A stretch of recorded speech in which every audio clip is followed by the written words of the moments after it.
Okay, so I have a pretty skinny 3-diamond preempt, and I'm going to make it because I'm not vulnerable, so hopefully I don't go for a massive number.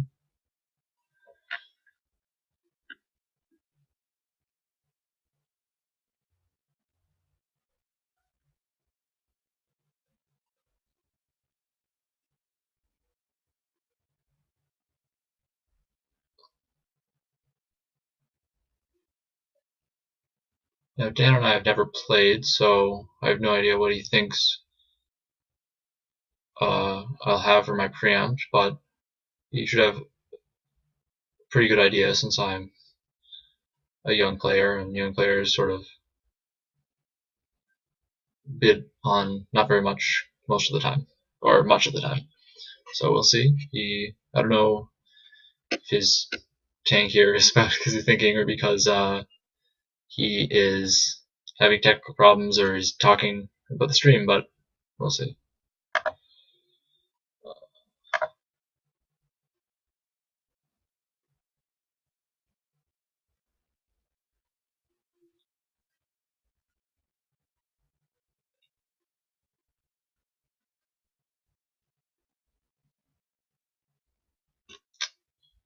I would not bid 3 diamonds if I was vulnerable. I might choose 2 diamonds if that was available. A lot of people play over 1 club.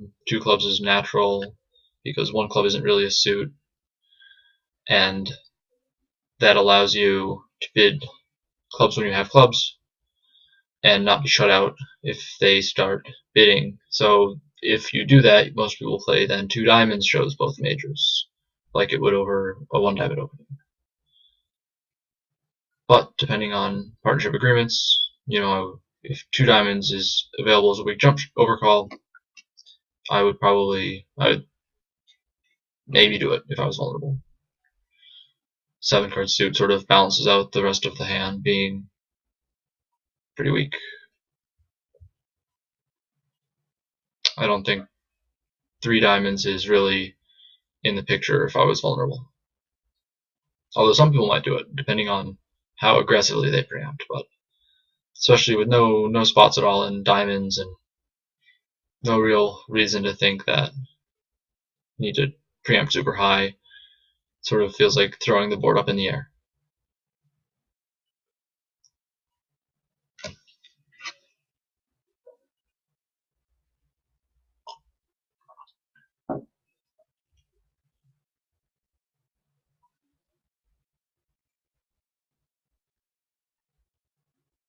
Oh, Dan is sort of gone from the table, so who knows what happened, but there's probably some sort of technical issue.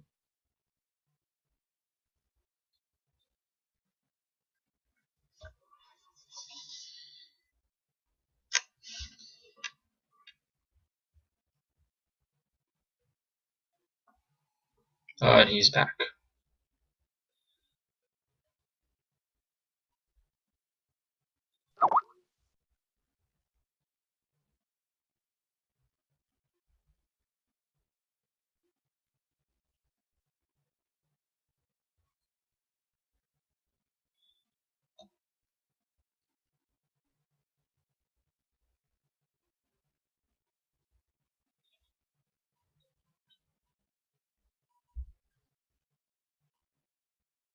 Alright, well, sort of feels like Gary is going to double. That's what I would expect. Anyway, here it goes. So, pass and see what happens. I have few enough major suit cards that hopefully I'm not going to get penalized here, but that's always possible. Oh, good, he bid. So I feel much better about bidding 3 diamonds now that I've escaped, and hopefully the opponents have misguessed or will not be able to evaluate correctly or evaluate as well as they would have if I had passed or if I had bid only 2 diamonds or something.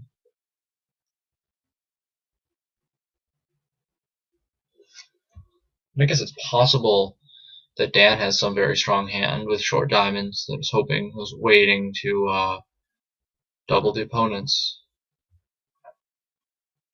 But we'll see.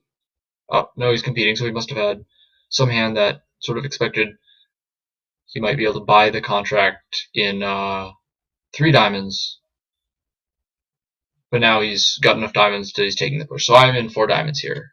Yeah, see, he has a lot. He has some high card values, and he thought that 3 diamonds might end the auction. And now I'm in 4 diamonds, which looks like I have 4 top losers. If the defense doesn't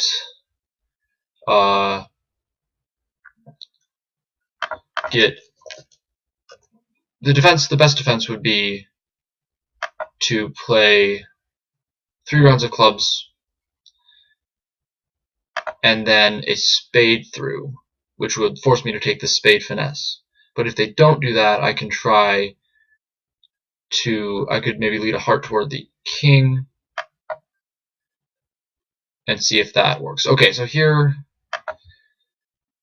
Gary has played king, then queen of clubs, which is very clearly suit preference, a suit preference signal asking for the higher ranking suit. He had a choice of which order to play the clubs in, so we played high-low to indicate the spade card. So he clearly has the king of spades. So now David has trumped his partner's trick in order to lead a spade through. This is good defense. They are going to beat me by 2 tricks now, in all likelihood. So, well, they are very good players, so it's not surprising that they found this line of defense. And based on East's opening bid, or North's opening bid,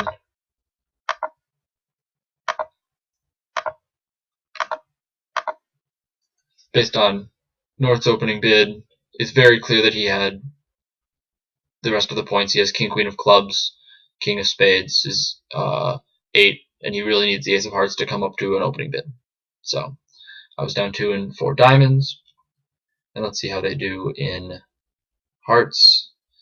Lose 1, 2, maybe 3, 4. Looks like they will probably make 3 hearts.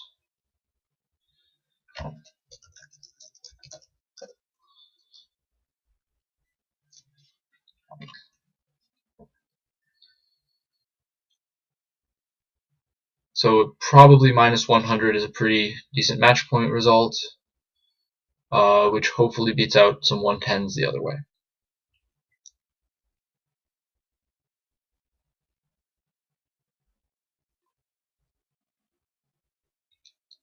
Now if, right, here we go again. Now I have this pretty weak hand again, sort of my standard.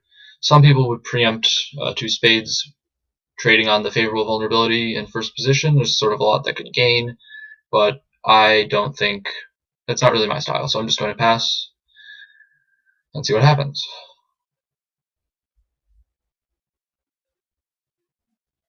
If you moved the ace of clubs into the spade suit and kept the same distribution, so I had ace, queen, 10, 5th of spades, and a singleton, I would open this 2 spades in first seat. So it all depends on the honor location. The stiff ace of clubs is not a great card. So now Dan's opened this club in third seat, so I have a pretty obvious 1 spade response. And Dan raises to 2. Now I don't have anywhere else to go here, but if the opponents compete, it would be possible to compete to 3 spades, but I don't know. But they're vulnerable. They're just letting me have it for 2 spades, and we'll see. They led the 10 of hearts. They play upside down carding, so this looks like the 10 is a standard honor from 10 doubleton or 10-9. Looks like I have 2 heart losers because the ace jack rate to be on my right, 2 diamond losers, and a spade. I will try to trump some. I'm going to play on diamonds immediately if I get the chance, because if trumps are 3-1, it's possible they could stop me from being able to ruff both of my diamonds in dummy and leaving me with 3 losers there. That would be sort of unlucky, but possible.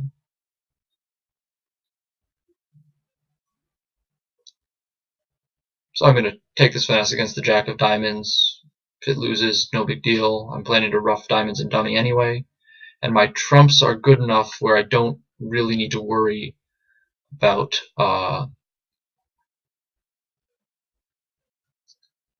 anything there. So actually what I can do now, he's returning the 9 of clubs. I have a sure heart loser which I can discard. Just make a loser on loser play here.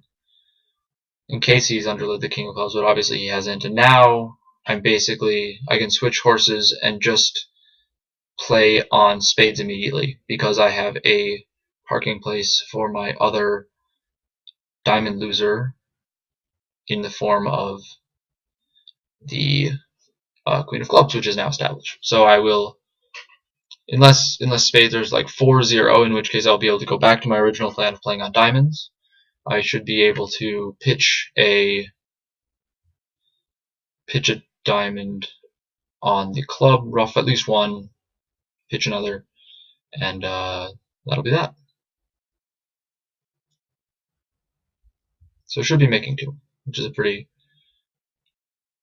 decent result. Clubs was actually the opponent's best fit, although 1, 2, 3, 4, and yeah, they might be able to make. Looks like they're close. They might be able to make 3 clubs. The diamond queen is located favorably for them, so they rate not to lose any diamonds. They'll lose 2 club tricks, one with the ace and one with the queen. Again, the ace of hearts is well situated for them, so they probably will only lose 1 heart trick, and at most 1 spade, because that's if the opponents they split 2-2. So this could be another pretty good result. So I win the Queen of Hearts, and I'll lead a low spade from dummy. There's really no danger in playing the 3rd club, but might as well not do it.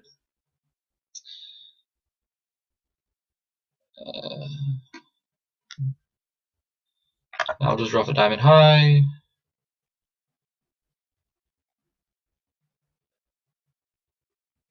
I can rough a heart high and then play a trump. And these are all my trumps are good, so I will lose the ace of spades, but that's it. So I will claim, giving up them ace of spades, and make 8 tricks.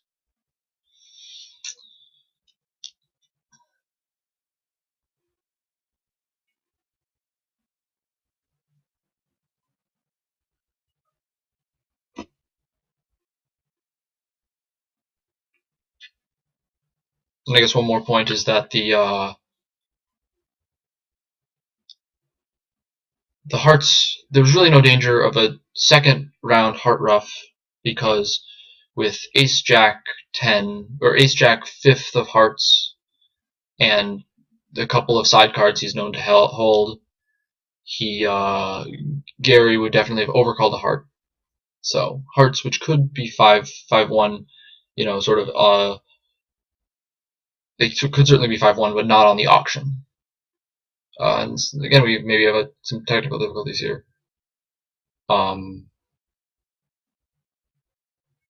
Yeah, Gary's lost connectivity. Oh, and I guess they should have been telling us to stop recording and start recording again.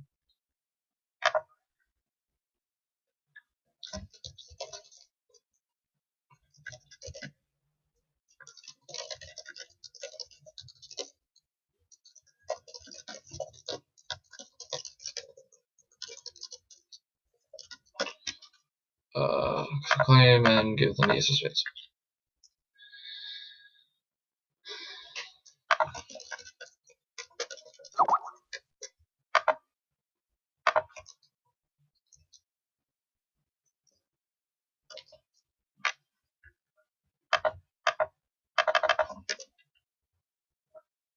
So let's look.